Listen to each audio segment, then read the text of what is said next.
Hey everybody, and welcome to the Blind Spot. I actually forget which episode this is, what number it is, but I still think we're below 10. So Yeah, I we're think still it's 6 or 7. 6 or 7. So we're still getting started, getting our feet together, or getting our sea legs, as they say. So Marcelo can't join us today. He is off doing his Marcelo things. He might be running 700 miles on top of a mountain, or he may Right. have other kinds of things to do. But today, Evan and I were going to talk a little bit about the question about life, about how we view life, and the problems with what we call the blind spot view of life, which often is about the machine metaphor. The dominant perspective that we have on life is that it's just a biochemical machinery, which is something that we push back quite a bit. And in that, Evan, who's a philosopher of cognitive science and many other things, from early on took a lead in this developing an alternative approach.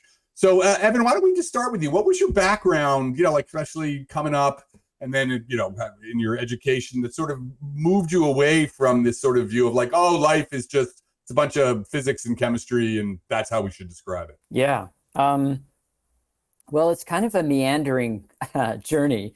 We love meandering journeys. Yeah. In that, I didn't start out in the sciences at all. I got drawn into the sciences really in graduate school, and before that was really strongly based in the humanities, and started actually in Asian studies, doing Chinese language, Chinese history, was very interested in Asian philosophy, then decided to go to graduate school in philosophy because I figured that was really what I was interested in. And when I went into philosophy, I thought, in my first year, I'll write my dissertation on Heidegger. That's actually what I thought I was going to do, was write my dissertation on Heidegger. Very quickly, I decided that was not what I wanted to do for a bunch of different reasons. And this was in the mid to late 80s. That was at the point when cognitive science had exploded as a really exciting area in philosophy.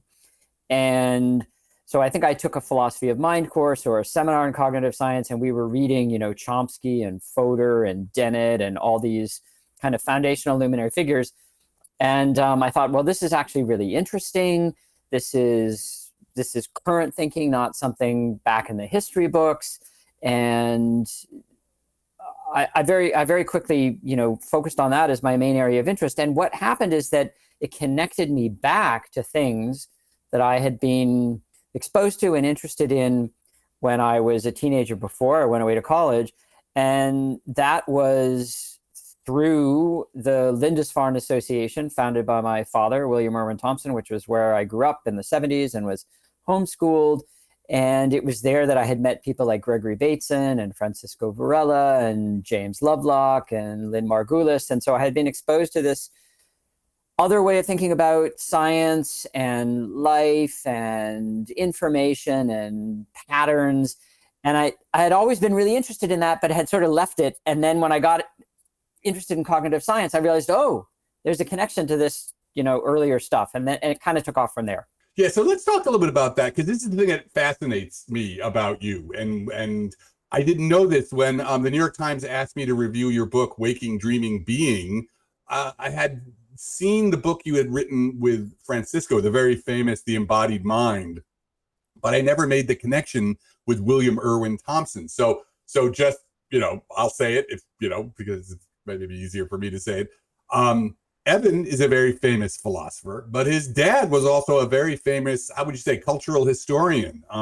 His books on mythology, I had a girlfriend when I was in my early 20s who gave me The Time Falling Bodies Take to Light, which was an analysis, a really kind of radical analysis of myths. And I'd already been into Joseph Campbell, but your dad's writing literally changed my life. And I had learned a little bit about the Lindisfarne Society, which was sort of seemed like, it was this alternative intellectual community in the 70s. Can you maybe say a little bit about this? Because I don't think people really know how important Lindisfarne was and how the ideas that were happening in Lindisfarne were at the time being like, whoa, hippie, pup, smoking, whatever. And now are mainstream, so far ahead of their time. Yeah, so I mean that's a story too. My dad, William Irwin Thompson, was a university professor, um, and he quit the university when he was tenured, a full professor. He was at that point at York University in Toronto. This would have been 1972, 73. He had originally been trained in English literature and got his PhD at Cornell, had written his first book on the literature associated with the Irish insurrection in the early 20th century against the English. So writers like Yeats and Joyce. So he was teaching at MIT actually in the humanities division. So he was teaching a lot of people who were not humanities people but were science people, and he really got drawn into thinking about literature and myth and science and art in this broader interdisciplinary way through actually the experience of being at MIT. And this was in the early, actually really sort of mid 60s. He then left MIT, went to York University, was teaching there, and decided that the universities really weren't providing the kind of knowledge that culture needed. So this was already, the perception that we were in a cultural crisis, that it was tied to the environment, that it was tied to capitalism and resource extraction and environmental devastation. And he felt that we needed other ways of knowing, and that the university sort of division of things into disciplines and silos wasn't really working. So he wrote a book called At the Edge of History that kind of an amazing story. He was just an academic. He wrote this journalistic, cultural, critical book, and he sent it in blind. You could never do this today. He didn't have an agent. He sent it in blind to Harper and Row. They published it, and then it got picked up. It was reviewed by the New York Times, actually mentioned twice in the New York Times, picked up by Time magazine. So all of a sudden, he became this very visible cultural figure. And on the basis of that, he left the university with the idea of founding his own alternative institution that was called the Lindisfarne Association. So Lindisfarne was originally a Celtic Christian monastery in the Dark Ages on the border of what's now England and Scotland. And my father took the name because he had this image of the small place where learning was kept alive in the Dark Ages. And it was an intentional community in true 1970s fashion, but it had this network of people, intellectuals, scientists, artists, poets, activists who would flow in and out in conferences and workshops. And it was a very dynamic, active cultural hub, you could say, for the alternative counterculture in the 1970s. And it was originally on Long Island in Southampton, and then moved into New York City, and was in New York City on Long Island for 3 years, in New York City for 3 years, then eventually moved to Colorado. It's noteworthy that it was in New York. It was in the building or the church that would eventually become the Limelight. That's for those right. of us who partied at the That's right. That's right. So before the Church of the Holy Communion at 6th Avenue and 20th Street takes up the whole corner. It's a historic landmark, beautiful Episcopal church. Beautiful building, yeah. Yeah. So we had it on a lease from the church, like $1 a year lease, because they couldn't afford to keep it going. And we ran it there for 3 years. And then eventually we had to let it go because it just took so much money to maintain it. And the heating bills in the winter were just like astronomical. And then when we left in 1979, that's when Limelight came in 1980 or 1981 and took over the building. So that's where I lived as a teenager. I didn't really party there very much. I think I went one time and I was like, I'm cool enough to be here. Yeah. So I lived, so people like Gregory Bateson and Francisco Varela kind of flowed through, taught seminars and classes, and participated in conferences, both on Long Island and in New York City. So I was homeschooled in this situation. So I had kind of grown up around this alternative critique, whether it would be political or philosophical or scientific, because the scientists were these, very visionary scientists, but who were by no means mainstream, and who were very critical of the mainstream, whether it be in biology or ecology. And that very much affected my thinking. So even though I never really at that point thought of myself as ever likely to do work in science, like one of the things that suffered from my homeschooling is I wasn't really educated in science. I took some math courses, And I got a lot of homeschooling in the humanities, and my orientation was very much humanities and not scientific. But then in grad school, where I was getting interested in cognitive science, it was a way of reconnecting to this kind of alternative scientific perspective. And the thing that I sort of fastened onto in graduate school was the critique of the computational theory of mind. That was like the heyday of the classical computational theory of mind writers like, Chomsky, Fodor, Dennett, and so on. And immediately on encountering this, I thought, well, this is, extremely interesting, but really problematic because of the way it looks at life and the organism and the brain as this computational representational system. And I had already imbibed this other way of looking at things particularly through Varela and Bateson and Margulis as well, but really more Varela and Bateson in that. Yeah, in so it's early interesting, periods. just to touch on that, like the people. So it's so interesting to me about this history, and someday the history of Lindisfarne has to be written, right? I mean, it's funny that it hasn't been yet. Most people don't know about it, but yet here it was. It's the 70s, and there's all that stuff happened in the 70s. People are, the intentional communities, the Zen, and the, all the other things, and a lot of it's going wrong, and or just But like what you guys were doing, what your dad was doing, and there you are. I just love the story of you as a teenager there, because we're about the same age, Yep. And I was like, getting high in Washington Square Park, and and you were hanging out with Gregory Bateson. But like people like Bateson and Lynn Margulis, and Varela. I just am reading going through the Santa Fe's giant 4-volume set on foundational papers in complexity science, and Right. there is Varela and Monterano's paper on autopoiesis as one of the foundational papers. So it's like, these people were kind of they were all hardcore scientists, but their ideas were all, everyone, most people were like, oh, that's crazy. There was this, and now here we are 40 years later, and these ideas now are finally, because of the exhaustion of, what we're going to talk about, the machine metaphor, it's just not working, that these ideas are finally, finding their place and their use. And it's just so remarkable to me that you grew up in the midst of that. And it must have been, Yeah, I mean, it was definitely a different kind of upbringing for sure. And it was just, it was the world in which I found myself, mainly due to my dad.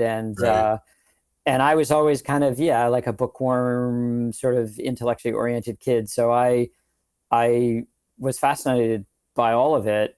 And it basically, it's on the one hand, it sort of shaped how I looked at things. And then it could have just been part of, my history, and that was that. But then I kind of reconnected to it when I got drawn into, in grad school, working in philosophy of mind and cognitive science. And at that point, I've actually never had any formal scientific training in the sense of like, taking science classes. Like I had some, I think as an undergraduate at Amherst, I had some history of science classes, and I definitely had some history of science classes. But I never really formally studied lab science.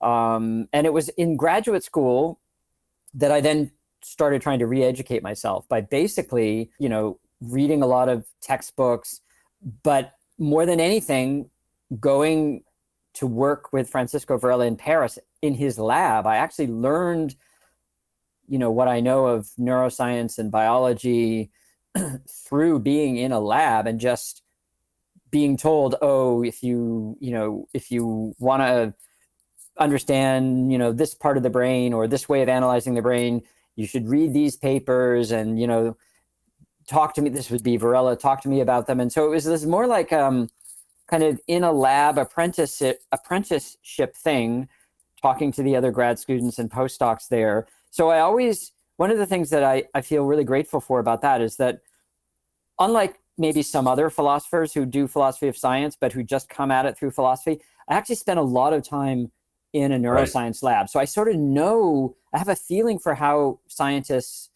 or at least some scientists anyway, think about the problems that they formulated, the questions that matter to them, how philosophy is or isn't relevant to how they look at things, and what counts as good results or good design. I'm not a scientist, so it's not like I can do that myself, but I have a sense for how for how they look at it. And that just comes from being being there, embodied. there. Yeah, no, this is an interesting point for us to sort of go on, because, there's always, you see all of these, especially among physicists, these, anti-philosophy comments. And, in general, they're ridiculous. Like, you just see physicists in particular. I don't know if the same thing happens in the other sciences, but making these claims about philosophy that, philosophy is useless. What has philosophy ever done? Which really just shows the lack of training in philosophy that some of these people have. But then also sometimes it is true that, there can be a gap between philosophy of science and the actual practice of science. So I think that's an important step to actually, for a philosopher to see, like, what's it really like on a day-to-day level? How do scientists actually formulate their ideas, encounter the embodied way in which on a day-to-day level they work? Yeah, no, I think that's really important for philosophers. I tell my grad students this, that if you want to do anything in philosophy of science or cognitive science, you need to learn some things, but ideally you need to go to lab meetings, talk to the people who are doing the research. You're just not going to understand what's important to them and what matters if you're not immersed in the culture of it and the community of it. Yeah. And that actually, like, I've carried that with me going back to those grad school years, because I've done a lot of collaborative work with different scientists, basically in cognitive science, mostly neuroscience, cognitive neuroscience and neuroscience. And all of that just comes from having really been trained in a way where I was actually writing my dissertation in a neuroscience lab. So it was a philosophy dissertation, but I was in the lab, and I was very conscious, even though it wasn't a formal requirement, that I had to write in a way where, of course, it was a philosophy dissertation, so it had to meet the standards of, philosophy, but I really wanted it to communicate to people in the scientific areas that I was writing about. So at that time I was writing about vision research and visual perception research. So it had to be in philosophy of perception, but it really had to communicate to the people who were doing the empirical research. And that's something I've tried to, not in all my work, because, my work takes different forms, but in the work that's like real cognitive science work, I've tried to keep that and continually develop it through collaborations with people who are actually doing the empirical work. Yeah. And, we wouldn't have been able to write The Blind Spot together, as a physics philosophy team, if, you guys didn't have the expertise as physicists, and I didn't have, not just the philosophy, but, the experience of working with scientists. It's like, it wouldn't have worked, right? Right. Can we just talk for a moment, because people may not know, Francisco Varela? Who was Francisco Varela? Yeah. Right? He was your mentor, and he was a good friend, and he also is this huge figure in this other way of thinking about life. Yeah, and this is actually another factor relevant to what we were just talking about, because he was a scientist, he was a neurobiologist, but he was very philosophical. Not all scientists, are philosophical. Not all scientists need to be philosophical, but the ones who are usually quite remarkable in that, both in a way that influences philosophy and in a way that influences science. But so Francisco Varela was from Chile, and as an undergraduate, he worked with Humberto Maturana, who was a very influential, famous neurobiologist who is probably most well known for a paper called What the Frog's Eye Tells the Frog's Brain, that was done when Maturana was at MIT with Warren McCulloch, who was basically the father of neural network theory, and Jerome Letvin, very influential neurophysiologist. So Maturana, McCulloch, Pitts, Letvin were studying, and it was really Maturana's focus, we're studying the visual system in the frog, how the frog's eye and retina work in relationship to the rest of the visual cortex. So Maturana had done this classic work, had been at Harvard, had been at MIT, had gone back to Chile to try to build up science in Chile. Francisco Varela was his undergraduate student, worked with him, then went to Harvard, got his PhD in neurobiology in Torsten Wiesel's lab. So Wiesel is a Nobel laureate with David Hubel and Torsten Wiesel. They got the Nobel Prize for their work on the receptive properties of visual neurons in the cat. Basically, sort of the same kind of work that Maturana had done in the frog. So one group at Harvard, one group at MIT. So Varela goes, he gets his PhD working on the insect visual system at Harvard, then goes back to Chile to, again, contribute to this project of building science in Chile. And at that point, he and Maturana, working together, formulate the theory of autopoiesis. So autopoiesis is this idea that life is, that what characterizes life is self-production, that the individual living cell produces its own components, its own internal metabolic reaction networks that include the fabrication or the production of a membrane boundary that makes possible the internal chemical reaction network. So there's this like entangled loop between the membrane and the topological unity of the cell and the internal networks that produce the membrane. Let's not go too deep into that now, because I think that's really not only where we talk about it a little, for the rest of this thing, but also I think it's going to be a topic we're going to come back to again and again, because this idea of organizational closure, all these other ways of looking at life rather than it's just a machine. Exactly. So that work was done with Maturana in the 1970s. Then there's the coup in Chile. Right. Augusto Pinochet takes over, kills Salvador Allende, and Varela has to flee because Varela, he wasn't like deep in the heart of the Allende government, but he was a known sympathizer, and he had worked in certain kinds of, you might say, somewhat peripheral ways to the government. So he has to flee. So he leaves Chile, eventually winds up in the United States at the University of Colorado in Denver, and then works in the United States for a number of years, doing more work in theoretical biology on the autopoiesis biological autonomy ideas, and also as a neuroscientist working on the neurobiology, mostly focused on vision at that point. Works in the United States for a number of years, then goes back to Chile, then eventually winds up in Paris, where he spends the rest of his life. And his work there was in a whole bunch of different areas. He worked in what today we would call dynamical systems neuroscience. Right. So looking at the nervous system as a complex system. He worked in immunology, the immune system as a complex system.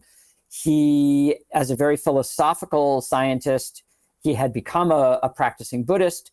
He pioneers the dialogue between Western science and Buddhism. He's the founding scientist of the Mind and Life organization. Mind and Life, yeah. So if people don't know what Mind and Life was, right? All that, the Dalai Lama, right? There's all that stuff with the Dalai Lama working with scientists. That's what it came out of. It was Francisco, and then Evan, you played a huge role in that. But just so people understand sort of what this lineage is, and the things that we're just so used to the Dalai Lama being like, oh, I'm really interested in science. It's like, well, that dialogue really happened through Francisco and then Evan and others. Yeah, no. So Francisco was definitely the pioneer for that. So I just wanted people to understand who Francisco Varela is, because he and then other people like Robert Rosen, who we're going to talk about, etc., sort of the founders, this idea of a theoretical biology, right? So, Marcelo and I are theoretical physicists, and everybody's used to theoretical physicists. Einstein sitting around, thinking about the structure of space-time. And, now in popular culture, we have, all of these, especially, we've complained about string theory and such, and that's all theoretical, right? So we have this image, the popular culture loves the idea of theoretical physicists pondering the mysteries of the multiverse or whatever. But people don't really recognize that there's theoretical biology too, which really emerged kind of in the 50s and 60s, people beginning to mathematize aspects of biological behavior.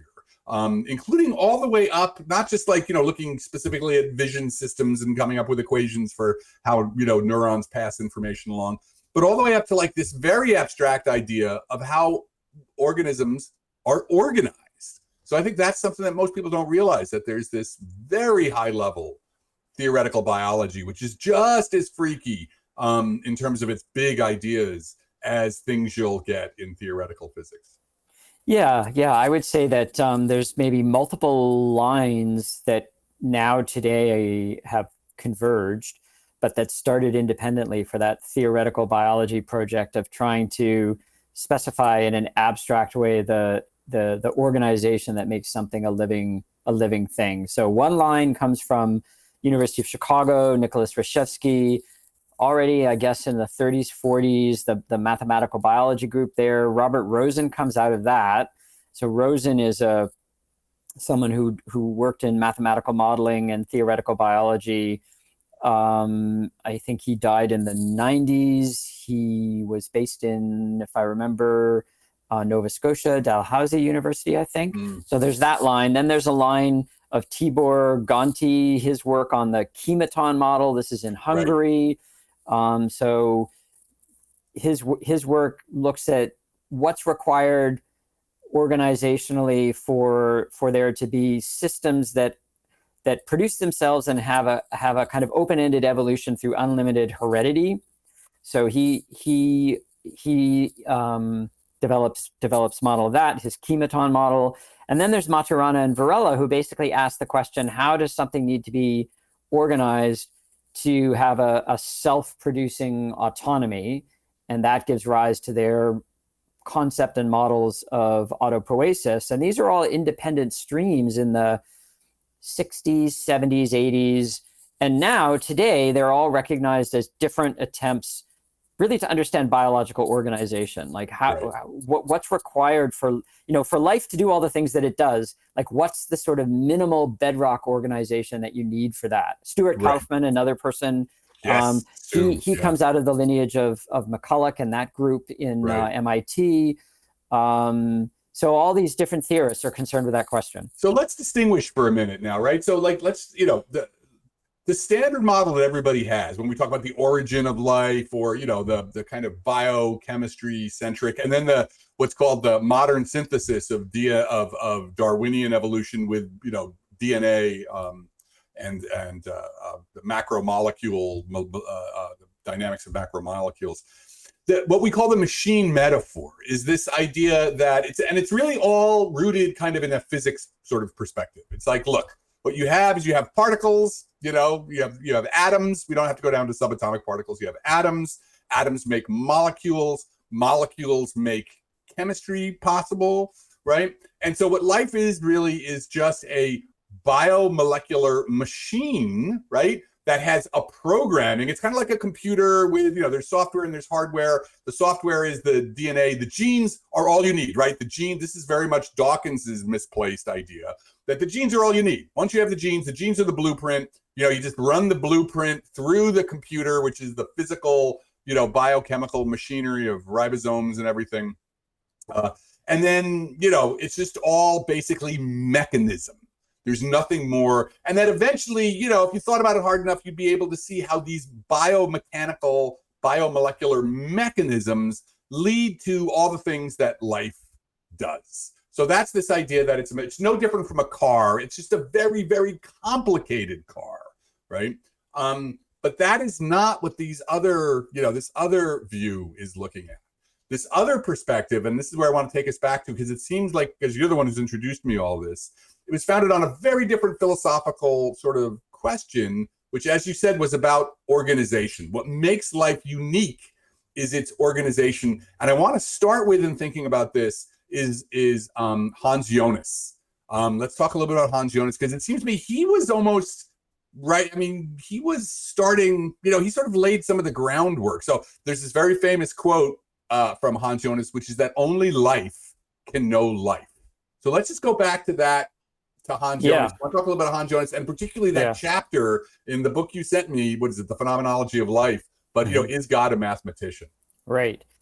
So that's another interesting stream that interestingly doesn't intersect really with the mathematical biology work we were talking about until much, much later. So Hans Jonas was a German Jewish philosopher who studied with Heidegger before World War II. So Jonas wrote his doctoral dissertation on Gnosticism, and his book on Gnosticism that came out of the dissertation is translated into English. So people who are interested in, the history of early Christianity and the Gnostic thinkers might know that book. So that was his doctoral dissertation written with Heidegger. Then he leaves before World War II, eventually winds up in New York City as a professor at the New School. And wait, can I just put a little, because this is one of the things I just love about him. So I just yeah, want to add this. You know, he has to leave and leave his family, has to flee Germany, you know, and as a Holocaust survivor, son of a Holocaust survivor myself, I love this story. And so he vows when he's leaving to return victorious. And I think, you know, my understanding of the story is, and people can tell me if I'm wrong, but that he joins the British Jewish regiment and fights his way back. So he's a philosopher with a rifle, you know, and fights his way back and get back to his town, but his family's all gone. And the other thing I want to note about him that it really struck me was that also he's one of the few philosophers in the 50s to call out Heidegger. Everybody else, Hannah Arendt, is like, oh, it's okay, you were a Nazi, but, you know, your ideas are good. And it seems like Jonas is like, no, you were a Nazi, you're done. Like he just would not, you know. So. Yeah, that's right. That's exactly right. So he leaves Germany. I think he first goes to Palestine, then he winds up in Britain. He becomes part of the Jewish army, I think, in Britain, that then fights, I think, maybe first in Italy and then works its way into Germany. His family has been killed in Auschwitz. He says that he at that point, he says, I'm leaving Germany. I'm never coming back. Then eventually winds up in the United States. And then in the 50s or maybe the 60s, he formally repudiates Heidegger, especially when, you know, more knowledge comes out about how, you know, although it was known at the time, how Heidegger is, you know, has been supportive of the Nazi Party. He repudiates Heidegger, you know, earlier than many, and then works for 20, 30 years, I guess, in New York City. Does eventually go back in the 90s, I believe, or 80s, I can't remember now, to give some lectures in Munich. So he does go back to Germany. I actually was at a conference with him. Wow. And so this is an interesting side story too. Though I remember seeing him on stage, but I didn't really meet him. In 1983, I graduated from college, and my dad had been invited to speak at a conference in Austria. And this was a conference with Varela, with the Dalai Lama, with David Bohm, with Hans Jonas. And my dad said, oh, I'll take you there as a graduation present. So I went to this conference, and I do remember Jonas there, but didn't really have a good sense of who he was and you know, what his work was about, which, you know, I really regret, because had I known, I would have taken much more interest in him. But I didn't really know who he was. But I did know who David Bohm was. And actually, this is a side story, but I remember, I have a very memorable, a very vivid memory of sitting at a dinner table and hearing Varela and Bohm argue about the mind. Wow. And Bohm was, you know, Bohm had presented this like implicate order view of the cosmos and the mind and information. And Varela was actually quite sympathetic to that. But Varela was arguing, if you want to understand the mind, you know, physics is not enough. You need biology. And Bohm was more, yeah, biology is important, but it's not fundamental. Like, in order to really deal with the place of mind in nature, you really need to rethink, you know, things at the fundamental physical level. So in a way, it was kind of a silly argument, because both are right in a way. But anyway, I just sort of sat there and listened to this, and that was very cool. And Bohm, I have to, you know, while I'm talking about this, I have to say this. This was something that really struck me when I was a kid growing up at Lindisfarne.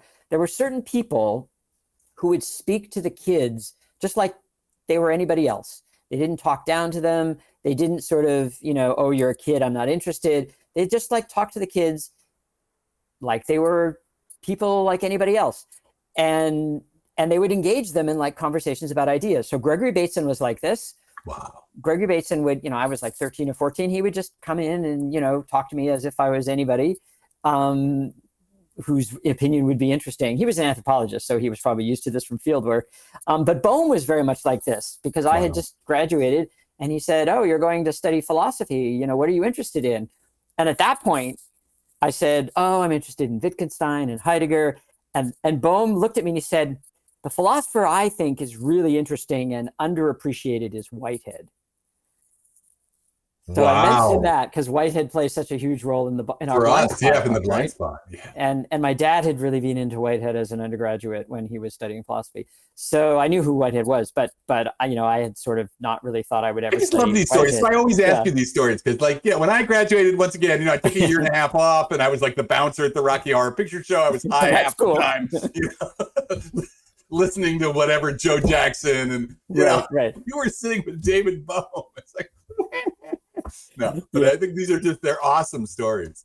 Yeah. Well, being a bouncer at the Rocky Horror Picture Show, that's pretty cool too. It had its moments. There's stories. I got stories. I can tell you. I bet you do. All right, so So let's go to Hans Jonas though. yeah, So we so have Jonas, so Jonas in the 50s, 60s, so the first phase of his work was on this Gnosticism stuff. And then in the 50s, 60s, he starts writing about life.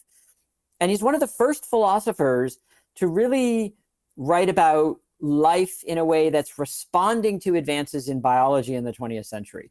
And he's writing about it not in a sort of, like applied philosophy of science way, but in a big picture way. right.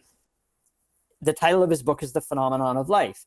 And he has a series of essays in the book about life in its basic metabolic form, life in the animal form of perceiving, sensing, moving. He has a paper that criticizes cybernetic models of purpose. And that's like the middle phase of his work. He's writing about life. And then in the latter phase of his life, he writes this really fundamentally important book that is not talked about enough called The Imperative of Responsibility. And it's an argument. It's about Kant and ethics, but it basically makes the argument that the continued existence of humanity in harmony or in a, as we would say today, sort of sustainable relationship with the biosphere, this is a fundamental ethical bedrock, or should be for us. So he articulates a kind of environmental version of Kant's categorical imperative. And this is hugely influential in environmental ethics and environmental philosophy. That's sort of the latter part of his life. So he has these different phases of his thinking. But in the middle phase, he's writing about life. And his basic idea, it's really the idea of autopoiesis. It actually predates, because he's writing in the 50s, it predates the formulation of autopoiesis. Doesn't use the word autopoiesis, but the idea is that life produces itself in a dynamic way that involves maintaining its own self-producing organization constant. And that if you just look at life in terms of physicochemical molecular interactions, you would not really be able to see or recognize this higher order pattern of intelligibility that is the self-producing organization. And in order to be able to recognize that, you yourself need to be that kind of being to participate in it. So the way that he runs this argument is he says, imagine that God, or there is a God, that is a completely disembodied mathematical intellect. And God knows, this disembodied mathematical God knows all the laws of physics and chemistry. Right. So it's so for people who are familiar with Laplace's demon, right? Yeah. So this is Laplace. This is basically God as Laplace's demon. He's setting up this, again, for what physicists look at the world like, oh, the world is just particles moving through space and time. And according to the Newtonian view, let's forget quantum mechanics for a second. If you know all of the positions and momenta, i.e. velocities of all of the particles at one time, the entire future is known. You know everything there is to know about the universe. And this is supposedly why, Napoleon asked Laplace, well, where's God in your, meaning the Christian God, who answered prayers in your theory. And Laplace was like, I have no need for that hypothesis. Because this idea that like, once you know all of the particles and position momentum, that's all there is to know. And so what, that is kind of the dominant when in the blind spot, when we talk about physicalism and we talk about reductionism and the objective view, that's really what this is all about. So, okay, so that's sort of what that's his God, that's what he's imagining. Well, what would that God know about the world? Right. So the God would have, and for Jonas, this would even include quantum mechanics. The God would have the fundamental physical knowledge of the nature of the particles and how they behave according to the rules of quantum mechanics and classical mechanics and physical chemistry. So the God knows all that. Would the God be able to be able to recognize those systems that are the living ones, that have this self-producing organization? And Jonas says, no, because there's no way for this God to, through purely deductive means, arrive at that, because it doesn't have the kind of concepts it would need to bridge from life to fundamental physics, because every time it looks at the world, as it were, it just resolves things into their fundamental physical patterns. So it can see that over here there's, some sort of special activity that's different from the activity over here, but it couldn't pick that out as having the special form of a living being. And the reason it couldn't is because it's not alive itself. So it has had no experience through embodiment that gives it, if you will, the recognitional concept for a living entity or a living system. So this is what he means by life can be known only by life. You need to actually be embodied and have the kind of knowledge that comes from embodiment in order to perceive, to recognize that peculiar unity that is the unity of the living being, namely that it has this self-producing organization where the materiality is constantly in flux, right, constantly changing, but there's this higher order pattern that is this standing constant pattern of the organization that is the self-producing organization. Yeah, so let's build on that, because this is the thing that has really struck me, and in sort of, a lot of the work that you and I are working on together. Well, first of all, what I want to emphasize for people who watch this is that, I'm a physicist. I love fundamental physics, but I actually think we've gotten it wrong. We think space-time is the most important problem. We think space-time is fundamental. The standard model is fundamental. That's what's fundamental in the world. But from this perspective, actually, being alive is the nature of being an autonomous agent. And we're going to unpack this. We're not going to have time to fully unpack it here, but we'll be unpacking this in future episodes.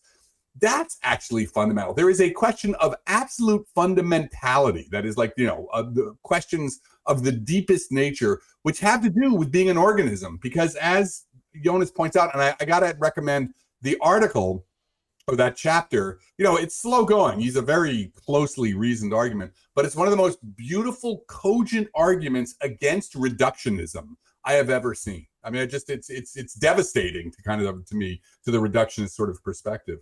And the idea, again, is that sort of like, a cell, the atoms that make up a cell now are not the same atoms that make up the cell a week from now. It's not, living systems are thermodynamically open. Energy and matter are passing through them. Instead, they live at the level of this organizational unity. That word you've used a number of times, I think, is really important for us to understand. This idea that living systems are a unity. They are self-producing, self-maintaining. Their rules and their behavior don't come from, somebody else didn't write the code. There's evolution, of course, but that's, as we now know, it's not just the genes which are programming this. So that idea of unity, of organizational unity, which is not just the atoms, And one thing you and I have talked about a lot, I'm very interested in, is the idea of where does organization live? What is the ontological status of organization? It's very different from the ontological status of a quark. Right. So, this idea that he comes up with, or that he's very clear about, is that for him, metabolism is like the fundamental mystery, or is a fundamental mystery. Yeah. The normal blind spot view, metabolism, that's just a bunch of rules for chemicals, right? Yeah. And so that's what I'd like the viewers, people listening to this, to take away, is that actually we don't understand how that unity, how that holism that is metabolism actually works. Because if you take a cell, if you take a cell and you poke it, what is it? Lycosis, right? It's this, the cell is moving around, it's doing things, and then you just poke it, and then its guts fall out. Now it's dead, right? And we're not even close to understanding what separates the dead thing from the live thing, right? The organization that all the, even in a simple cell, all the molecular shenanigans that go into, keeping the thing alive as a unity, as a whole. Yeah, exactly. So Jonas, and this again, is prior to the scientists who really start trying to understand this, like Maturana and Varela and Rosen and Kaufman. Jonas already in this article called "The Meaning of Metabolism" is God a mathematician? The meaning of metabolism. So that's, I think, in the 1950s, maybe the early 60s. He puts his finger on the fundamental issue, which is that the processes that make up the living cell are ones where each process enables another process and is enabled by another process. So you have this closure. He doesn't use the word closure, but he comes close to it. You have this kind of like interlocking, self-producing unity where Jonas actually talks about it in terms of like a classical notion of form versus matter. So the matter is constantly changing, but in a way that's in the service of the preservation of this form or pattern of interlocking self-production. And that makes life different from, say, the wave or from the soap bubble or the crystal, these other instances of pattern formation in nature. Life isn't just something that individuates, it self-individuates, it auto-individuates. And understanding the structure, dynamics, and organization of that then becomes like a fundamental scientific question for these scientific thinkers that we were talking about before. But Jonas puts his finger on the sort of conceptual philosophical problem of the nature of that kind of system. And the limits of reductionism are that, reductionism, as a method, of course, it's fine sometimes to take things apart in terms of their parts and try to characterize the individual behavior of the part understood as a part. That's a perfectly useful method sometimes, but it hits a limit in trying to understand the self-organization of the living thing, because the parts aren't really independent parts anymore. The parts are what they are because of their relationship to the whole, and the whole is what it is because of the parts that make it up. So there's this interdependence of parts and wholes that's unlike the classical reductionist way of understanding a whole system. And so Jonas absolutely fastens onto that as the core problem. And that's the core difference between sort of the machine metaphor and what this different view of life is about. Because in the machine metaphor, the parts can be made somewhere else. The parts get made over there and they get shipped over here, and but with the living system, the part is the living system, right? You can't separate, you can't take the mitochondria out, and bring it back in, as some of the modern thinkers along the science. I forgot his name. Is it Dreyfus? No, who's written, I'm going to forget, or Nichols. I'm not sure. You gave me some of these. Yeah, the idea that one of the things that really makes life not a machine is like machines, that life dies, machines have on and off switches, right? But life, like hibernation is a different thing because you've just really slowed everything down to a crawl or whatever, or you've made it potential. But but eventually, like once life is dead, it's dead.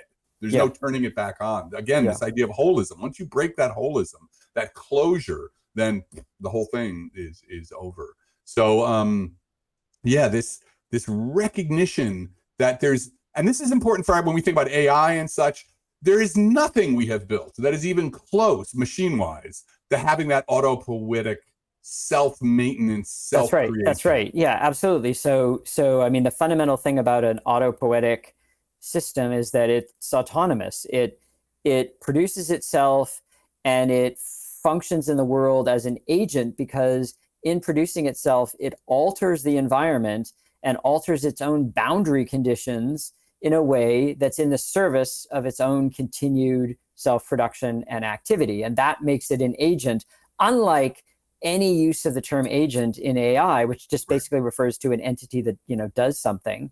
Right. So none of, the large language models or the deep learning networks, they're not agents in this fundamental biological sense. They're actually just abstract, statistical models.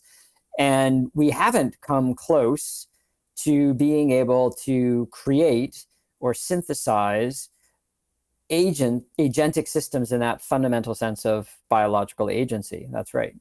Yeah. And so that's what I think, maybe for the takeaway for this is that there is this fundamental scientific mystery, which is poised to be, that's what I think would say is part of post-blind spot science. If you want to go beyond the blind spot, beyond the kind of reductionist, dead universe kinds of models, way of looking at the world, this is this is part of it. This kind of understanding autopoiesis and really diving into that problem is one direction that you need to go.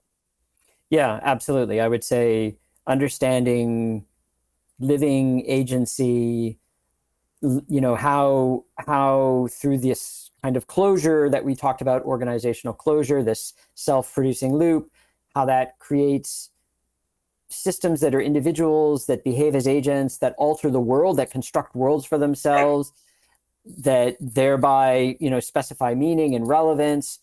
All of that is something that we don't understand, and we don't, have all the tools, conceptual, mathematical, theoretical, that we need to understand that. And the classical tools are still useful, but only up to a point. They hit a limit in trying to understand these kinds of phenomena. Right. And maybe we're at 50 minutes, so we can close soon, but we should note that Robert Rosen, who was one of these theoretical, biologists in the 80s and 70s, 80s and 90s, who was, along with Varela, was building on these ideas of autopoiesis and organizational closure. His thing really was the organizational closure, right? Closure to constraint.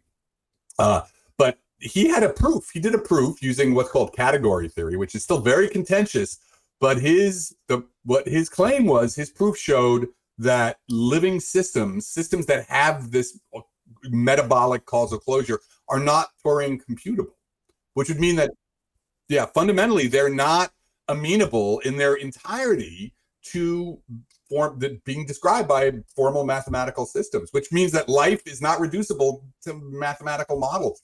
Hugely important. That's one of the things we want to, you and I want to study is to what degree was this true or not true? But a huge claim, right? That life is actually beyond, you may be able to describe parts of what life does. You may be able to give an account for things that autonomous agents do, but fundamentally, you're never going to be able to reduce it to, a mathematical description. Yeah. So this is a really interesting area of his work. As you say, he used category theory in mathematics to construct a model of what he called metabolism repair systems. So these are systems that basically repair themselves in this organizationally closed way, so as to keep on going as self-perpetuating individuals. And he presents a mathematically developed argument that because these systems fundamentally involve self-reference, or what he calls impredicativity, that is that the functions, the output of the function is the function itself. So there's this kind of self-referentiality. He argues that that's not amenable to a Turing machine description, and therefore that you can't really capture what is essential to life in terms of Turing computation. And this is a controversial thesis in the literature, very interesting one.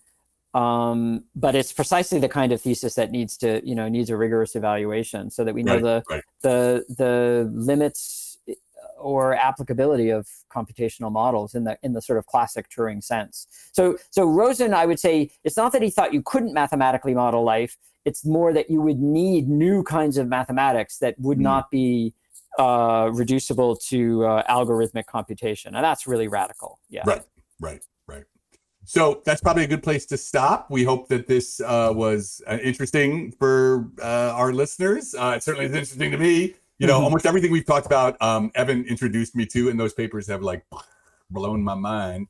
So, but this is, like I said, I think hopefully people enjoy this, because this is not part of your standard sort of description when people talk about the mysteries of life, whatever. This was stuff that was going on the side, and now in complexity science has come into the fore. And these are really foundational and frontier questions in thinking about life as a complex adaptive system. Yeah, maybe one thing just to mention here is that for people who are interested in some of the nitty-gritty details of this, with Ezequiel de Paulo and I issued in a new annotated version Francisco Varela's classic 1979 text called Principles of Biological Autonomy, which presents the idea of autopoiesis and then develops or explores a whole bunch of different kinds of mathematical models. looks at the relationship of these ideas to the nervous system, the immune system. So there's a new edition of this book, and it's freely downloadable from MIT Press. So you just need to type in Principles of Biological Autonomy, MIT Press, and it should take you to a place where you can download a PDF version of the book. Free 99, my favorite price. Right.